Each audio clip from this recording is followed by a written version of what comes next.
तो आप 2 बार मिनिमम उसको देख लें ताकि आपका कॉन्सेप्ट जो है क्लियर हो जाए और किसी भी प्रकार का मन में डाउट ना रहे। यजुर्वेद,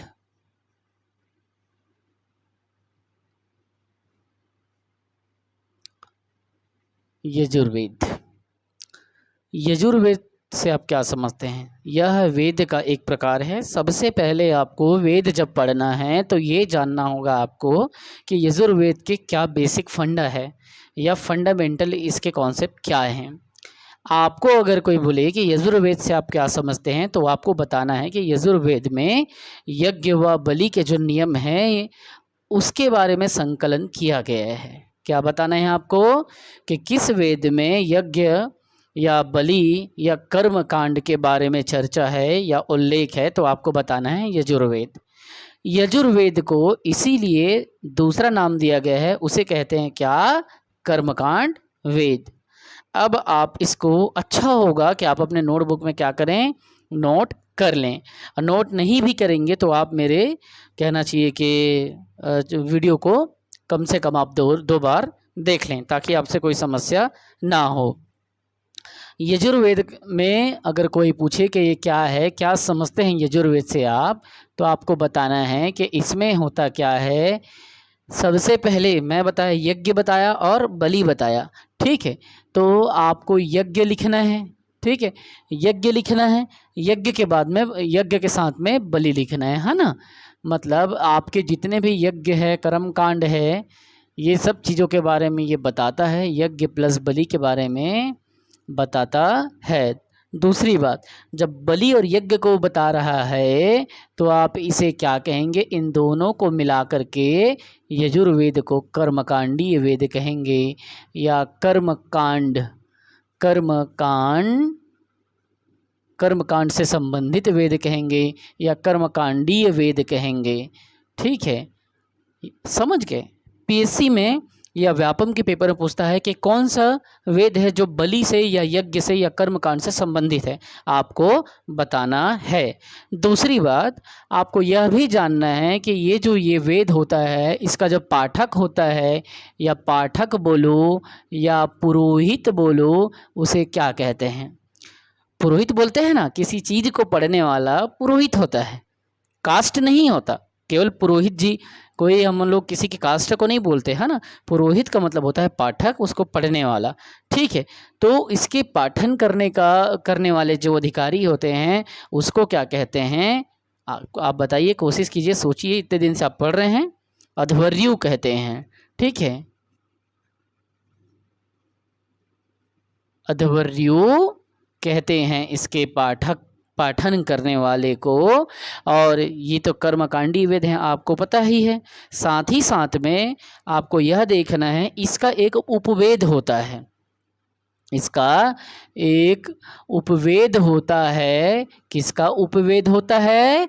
तो उपवेद होता है यजुर्वेद का। उस उपवेद का क्या नाम है? तो आपको याद रखना है, उपवेद का नाम है धनुर्वेद। उपवेद का क्या नाम है? धनुर्वेद, है ना। इसमें एक बात है और ज़बरदस्त मज़ा आता है, एक बात हमेशा क्वेश्चन पूछता है, अच्छा बनता भी है ये क्वेश्चन, क्योंकि ये एक लौता मतलब वेद है जिसमें गद्य और पद्य दोनों में इसको लिखा गया है, ठीक है। गद्य में पद्य में दोनों में लिखा गया है, ठीक है। तो आप इसमें एक फैक्ट और आप मतलब एक इम्पॉर्टेंट बात है, बुलेटिंग पॉइंट आप डाल सकते हैं अपने मेंस में या किसी काउंस में। क्वेश्चन को जब सॉल्व करें आप, तो ये क्या है? गद्य में प्लस पद्य में दोनों में लिखा गया है, ठीक। अब आपके पास कभी कभी पीएससी पूछता है कि भैया यजुर्वेद में जो गद्य है जो पद्य है, ठीक है, वो दोनों में लिखा है, तो इसमें क्या होता है? यजुर्वेद के दो कहना चाहिए कि प्रकार होता है, ठीक है। दो इसके प्रकार होता है, एक होता है शुक्ल यजुर्वेद, एक होता है कृष्ण यजुर्वेद, ठीक है। यजुर्वेद के दो प्रकार होता है, एक जो होता है वो होता है शुक्ल यजुर्वेद, एक होता है क्या? कृष्ण यजुर्वेद। शुक्ल यजुर्वेद और कृष्ण यजुर्वेद दो प्रकार होता है। कृष्ण यजुर्वेद में क्या होता है?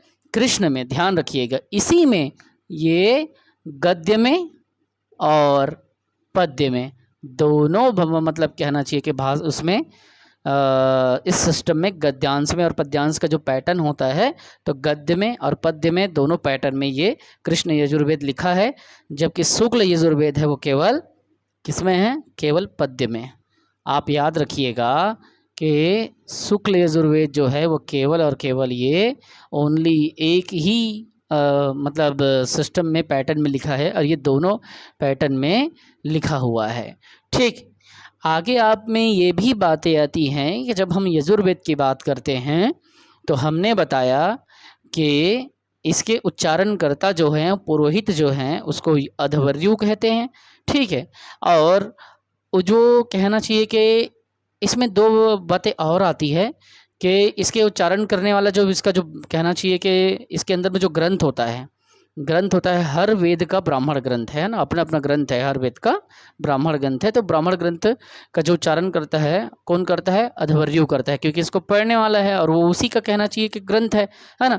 तो इसके दो ब्राह्मण ग्रंथ होते हैं, एक शतपथ ब्राह्मण ग्रंथ और एक तैतरीय। ठीक है, तो इसके दो ब्राह्मण ग्रंथ होते हैं। कितने ब्राह्मण ग्रंथ होते हैं? तो दो ब्राह्मण ग्रंथ होते हैं। एक होता है पहला शतपथ होता है, ठीक, और जो दूसरा होता है वो क्या होता है भैया? अभी आपको बताया मैं, एक शतपथ और दूसरा तैतरीय। क्या होता है? दूसरा जो है वो तैतरीय ब्राह्मण इसका ग्रंथ होता है। ध्यान रखिएगा, इसके पाठन करने वाले को अध्वर्यु कहते हैं। इसमें आपको यह ध्यान देना पड़ेगा, ठीक है, कि इस वेद के अंतिम अध्याय में ईशावास्य उपनिषद के अंदर, ठीक है, इसमें ये बताया है, इस वेद के जो सबसे अंतिम अध्याय है उसमें ईशावास्य जो उपनिषद है, उपनिषद का चर्चा है कि ईशावास्य उपनिषद वो जो है आध्यात्मिक चिंतन का विषय है। ठीक है, तो किस वेद के अंतिम अध्याय में, किस वेद के अंतिम अध्याय में, अंतिम अध्याय में अध्यात्म का चर्चा है। अंतिम अध्याय में किसमें, किसमें, कौन से उपनिषद में? इसके अंतिम अध्याय के ईशावास्य उपनिषद में। किसमें? तो ईशावास्य उपनिषद में किसके बारे में चर्चा है? तो आध्यात्म का चर्चा है। देखिए, वेद जो है काफ़ी चीज़ों से हमको रूबरू करा रहा है, सिखा रहा है। पहले तो ये बोल रहा है कि यज्ञ के बारे में बता रहा है कि यज्ञ क्या होता था, कैसा होता था, क्यों करते थे, क्या महानता था उसका। फिर बलि के बारे में, फिर ये कर्मकांडी वेद है, इससे पता चलता है।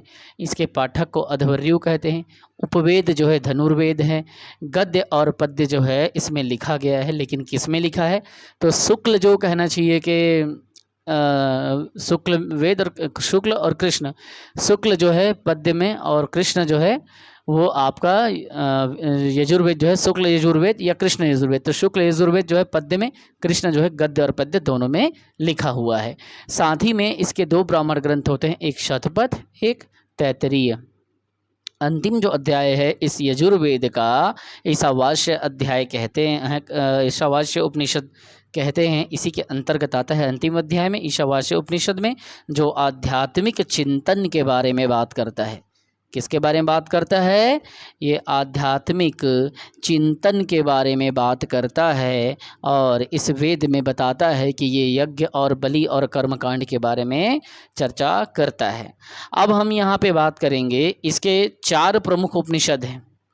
ईशावास्य जो अंतिम अध्याय है वो तो अपन देख लिए, है ना, उपनिषद है वो, लेकिन 4 प्रमुख है। कठोपनिषद, ईशोपनिषद जो ये अपन देखे अभी, श्वेताश्वर उपनिषद और मैत्रायणी। तो कठो, ईशो, श्वेता, मैत्रा, ऐसा याद रखना है। कठो, ईशो, श्वेता, मैत्रा, कठो, ईशा, श्वेता, मैत्रा, कठो, ईशा, श्वेता, मैत्रा, कठो, ईशा, श्वेता, मैत्रा। इसके 4 उपनिषद हैं, कठो, ईशो, श्वेता, मैत्रा। कठो से मतलब कठोपनिषद, ईशो से ईशोपनिषद, श्वेताश्वर से श्वेता से श्वेताश्वर निषद, और मैत्रा से मैत्रायणी उपनिषद। ठीक है, कठो, ईशो, श्वेता, मैत्रा, बस आप इतना ही याद रखना। इसके कितने उपनिषद हैं प्रमुख? तो 4 जो है इसके उपनिषद हैं। 4 उपनिषद हैं। कौन कौन सा है भैया? कठो मतलब कठोपनिषद, ईशो मतलब ईशोपनिषद, कठो ईशो और श्वेता मैत्रा। श्वेता मतलब श्वेताश्वर है इसका पूरा नाम, लेकिन आपको याद कराने के लिए मैं कठो ईशो श्वेता मैत्रा बोल रहा हूँ, ठीक है। मैत्रा मतलब मैत्रायणी उपनिषद, ये इसके 4 उपनिषद हैं। अब वीडियो ज़्यादा लंबा मत हो, इसीलिए थोड़ा इसको आगे हम लोग खींचेंगे, ज़्यादा इसमें नहीं करेंगे। आप इसको बिल्कुल नोट कर लीजिए, और नोट करने के बाद में आप जो है इसको घर में 2 बार देखेंगे, फिर आगे हम इसमें कंटिन्यू करते हैं। और यहाँ पे मैं कंटिन्यू कर देता हूँ इस जगह पे, है ना। यजुर्वेद तो अपन देख लिए, अब अपन देखते हैं सामवेद। देखिए भाई, मैं जितना पढ़ा रहा हूँ कम से कम उतना पढ़ें, बाकी आप छोड़ दें चलेगा, लेकिन जो मैं पढ़ा रहा हूँ वो आपको नहीं छोड़ना है, वो आपको करना है, ठीक है। आपको बिल्कुल यह ध्यान रखना पड़ेगा कि मैं जितना पढ़ा रहा हूँ उसको आपको रिवीजन करना है, ताकि मेरा मेहनत भी सफल हो और आपका भी मेहनत जो है सफल हो सके। अभी हम पढ़ेंगे अगला सामवेद। सामवेद का मतलब क्या है? हाँ, शाम है, धाम है, दंड बूंद लगा दो, बोलते हैं ना, शाम दाम दंड भेद बोलते हैं ना। तो शाम में क्या है आपको देखना है। शाम का अर्थ होता है गाना, गीत, गान, संगीत। बोलते हैं ना शाम है धुआं धुआं बोलते हैं ना। तो बस आप क्या करना, गीत को याद रखना कि भाई कौन से वेद है जिसका संबंध जो है गीत से है या संगीत से है, तो आप कौन सा वेद लेंगे? साम से लेंगे, साम वेद लेंगे। इसका जो अर्थ होता है, साम वेद का अर्थ होता है क्या? तो संगीत होता है या गाना होता है। मैं आप लोगों को ये बात बताना चाहता हूँ कि साम जो होता है, साम का अर्थ गीत होता है। संगीत का जनक जो है वो कौन सा है? सामवेद संगीत का जनक है। संगीत का जनक सामवेद है। इसी में 7 स्वरों के बारे में जानकारी दी गई है। 7 स्वरों में सारे गामा पधा निशा जो अपन पढ़े हैं ना, कि सारे गामा किस में है? तो सामवेद में है।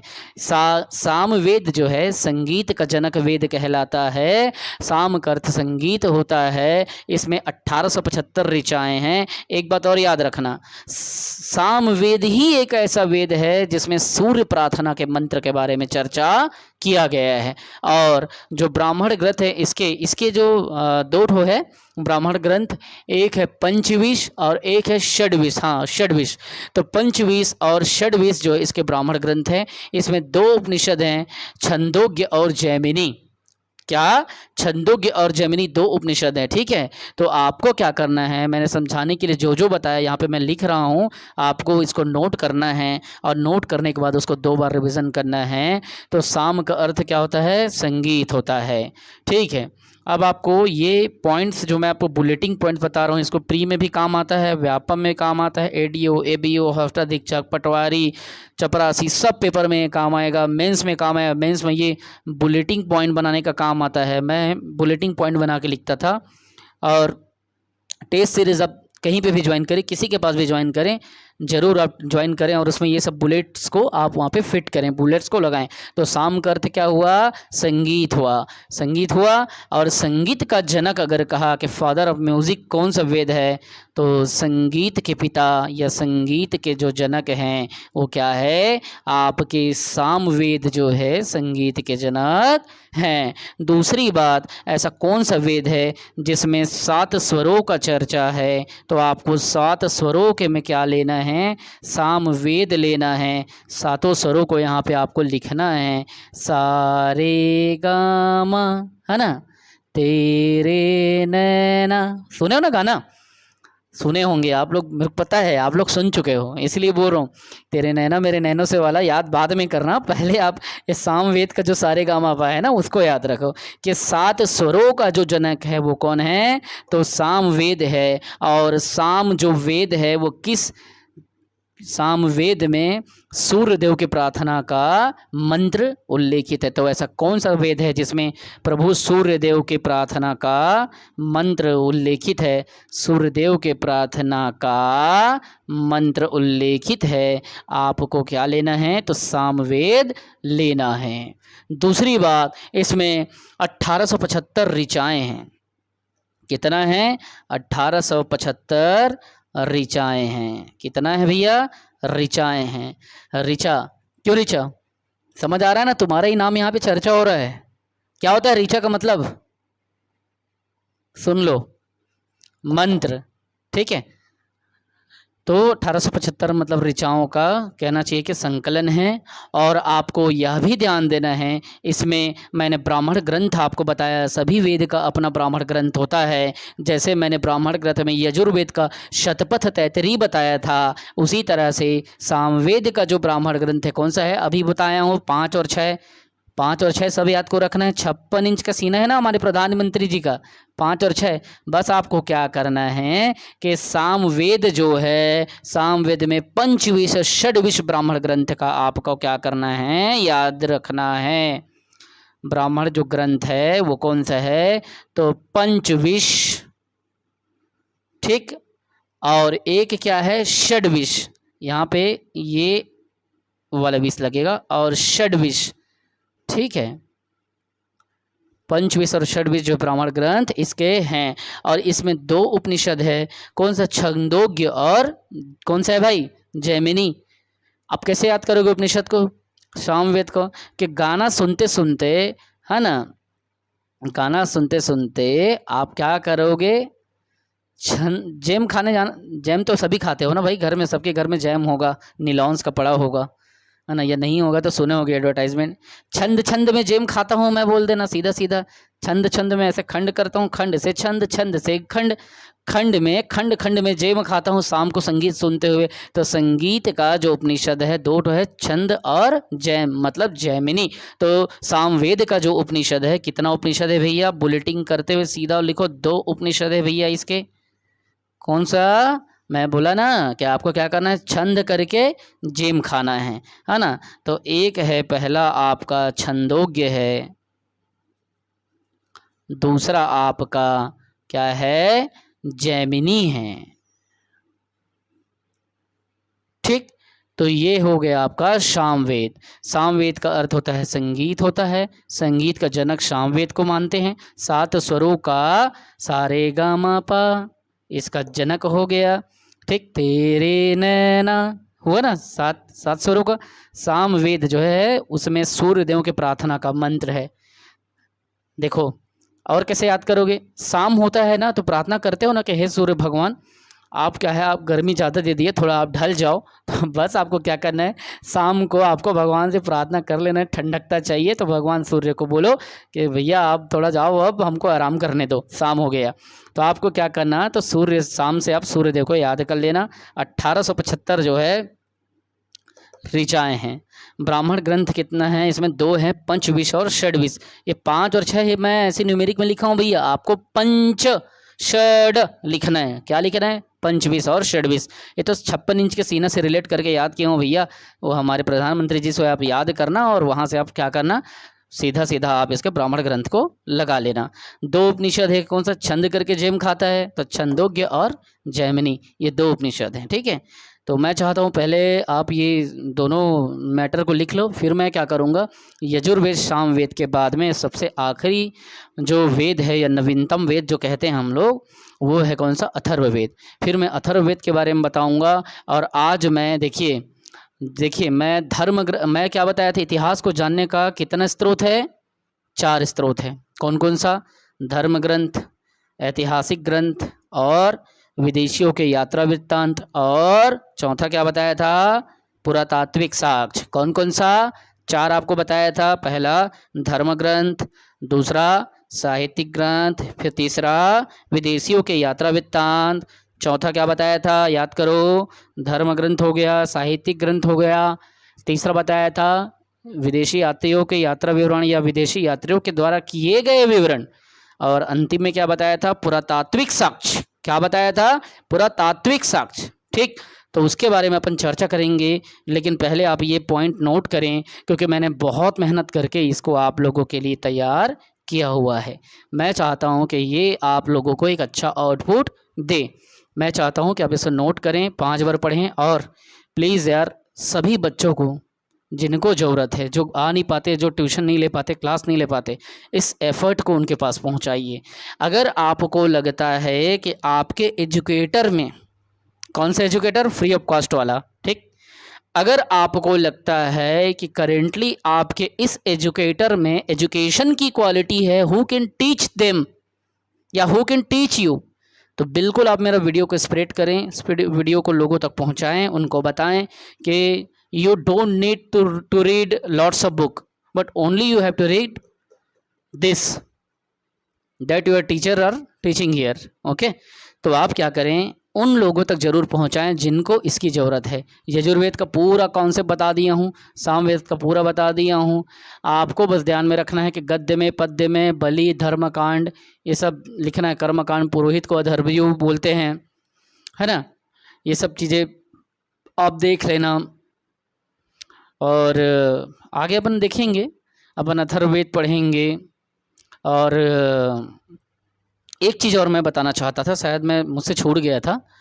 सामवेद क्या होता है? सामवेद का मतलब संगीत होता है। और संगीत को कौन, अब देखो भैया, एकदम बेसिक सा चीज़ है। हमने क्या बोला कि जैसे यजुर्वेद है, यजुर्वेद को पढ़ने वाला जो पुरोहित है वो क्या कहलाता है? अध्वर्यु। रवेद, यहाँ पे देखो अधर और व, तो वैसे ही आप व अधर या याद कर लेना, रिलेट कर लेना, उसको पढ़ने वाला। अब भैया जिस वेद में केवल संगीत ही संगीत है, जिसमें गाना ही गाना है, उसको पढ़ने वाला क्या करेगा? गाएगा, गाएगा ना। तो इसके पुरोहित को क्या कहोगे? उद्गाता। इसके पुरोहित को क्या कहेंगे आप? उद्गाता कहेंगे। क्या कहेंगे? तो उद्गाता कहेंगे। तो आपसे ये कॉन्सेप्ट याद हो जाएगा। गाता से गाना, गाता से गीत, गीत से सॉन्ग, सॉन्ग से म्यूजिक, ठीक। देखो यजुर्वेद अध्वर्यु, यजुर्वेद अध्वर्यु, रवद अधर व, ऐसे याद करो। कोशिश करने वाले की हार नहीं होती। और सबसे अच्छी बात यह है कि पढ़ाई एक ऐसा चीज़ है जिसको मेहनत करके सीखा जा सकता है। मैं भी एक इंजीनियरिंग बैकग्राउंड का बच्चा हूँ, सरकारी स्कूल से पढ़ा हूँ। मुझे भी लगता है कि मैं ये सब चीज़ें सीख सकता हूँ, इसलिए मैं अभी भी पढ़ा रहा हूँ और सीख रहा हूँ, है ना। Teaching is the process of learning, है ना। Teaching is the process of learning. पढ़ाने वाला जो प्रक्रिया है वो सीखने का भी प्रक्रिया है। There is no any difference between teaching and learning, because teaching is the process of learning. आप भी पढ़ें, आप भी पढ़ाएं, चार को सिखाएं। पहले इसको नोट कीजिए, फिर अपन दूसरा क्लास, फिर आगे इसको कंटिन्यू करेंगे। सामवेद के बाद का अथर्ववेद करेंगे, फिर ऐतिहासिक ग्रंथ भी करेंगे, है ना। पहले इस लेक्चर को आप ख़त्म कीजिए। ये इतिहास का तीसरा लेक्चर है ना, इंडियन हिस्ट्री सीरीज़ का, कंप्लीट कीजिए। चलिए।